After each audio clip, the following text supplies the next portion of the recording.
Hi. In our last video, we spoke about why it's important for entrepreneurs to focus on lead generation. But this time, I want to look at why it's important for sales executives to focus on lead generation. So let's get into it. In all honesty, the question, why is it important for sales executives to focus on lead generation, is actually a pretty stupid one. Think about it. Lead generation is by far the most important stage in any sales process. Simply because without generating a lead, you're never going to find out if somebody needs your product or service. You may be able to skip some of the other processes involved in finalizing an order, but you can never skip lead generation. So, if the question's wrong, what do? I suggest that we reframe it. In my experience, the real question you need to ask yourself is, how early do I need to start generating leads? But firstly, let me be honest with you. This will definitely vary. It will depend entirely on the product or service that you're offering and the customers or segments that you're catering to. I can guarantee you one thing. If you think that you're already generating leads at a very early stage, trust me when I say this, you're probably not generating it early enough. And I can explain from my own personal experience selling sewage treatment plants.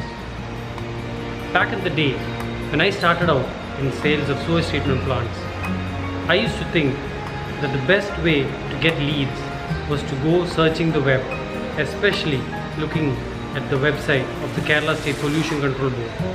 Why KSPCB website, you might wonder? Simple.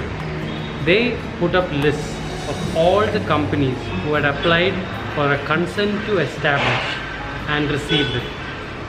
This was a powerful list in my opinion, because if you needed to establish a building like an apartment complex or a commercial complex or a hospital or a hotel or even a factory, you had to get a consent to establish from the Pollution Control Board. You couldn't even start the construction of your project without this consent to establish. I used to think that I was a genius and this list would be my ticket to generating all the leads and getting all the orders. But despite downloading this list numerous times and contacting numerous customers trying to get one entry into one project, I kept getting the door closed in my face. Couldn't figure it out. So I decided to dig a little deeper. When I dug deeper, this is what I discovered, which obviously should have occurred to me at a very early stage. But essentially, just to apply for a consent to establish, the person applying had to give all the details of all the utility and pollution control equipment they were planning to install for their project. What did this mean? This meant that they had to contact a vendor and get details for their specific project so that they could include it in the CTE documents when submitting with the Pollution Control Board. For me, what this meant was that by the time I approached the project team or the purchase team with my proposal for their project, they had already started planning for the construction of their project based on another vendor's proposal, or maybe even a consultant's proposal. I completely changed my tact. I decided that the right way to go forward was to try and identify projects before the builder or the project management team decided to submit for the consent to establish. I went door to door, meeting architects, structural engineers, project teams of customers, potential customers like builders, hotels, owners, hospitals, and offering my services completely free of cost so that I could give my specifications to these customers so that it would help them and make their process of applying for a consent to establish easier.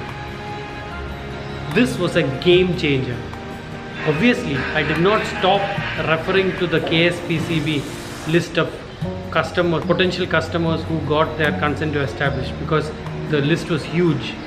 But whenever I had the opportunity to support a customer at such an early stage in their project, by submitting the documents required for them to apply for a consent to establish, I knew that I had one foot in the door, because it was my proposal and my equipment that was taken into consideration by the customer, his architect and his structural engineer in designing for their project. You would think that I have already hit pay dirt and I have already found the earliest stage at which I could suggest a sewage treatment plant to a potential customer. No. Several months later, probably even a year later, I came across a discussion between a builder and a project consultant about a potential project that they were planning to do in another city. After that conversation, I was talking to the project consultant and I discovered that the builder was only asking him for details that would help him in budgeting and seeing whether the project was viable. This blew my mind. There was an even earlier stage I could get involved in. So I started working with project management consultants, MEP consultants, and offering them my services free of cost to give them budgets to help their customers understand the need for a sewage treatment plant and also the costs of installing a sewage treatment plant. Many of these projects never took off or never saw the day of light, but at least I was filling my lead basket with so many potential valid leads. Whenever these would come into fruition, I knew I had another foot in the door. So friends, essentially what I'm trying to tell you in this video is that it's never too early to generate a lead. I have had leads that have come into fruition, become prospects and got converted to orders over a 5-year period. Think about it. It took 5 years for that particular order to come from the time I got the lead. Now obviously I agree that a 5-year lead cycle is not a norm.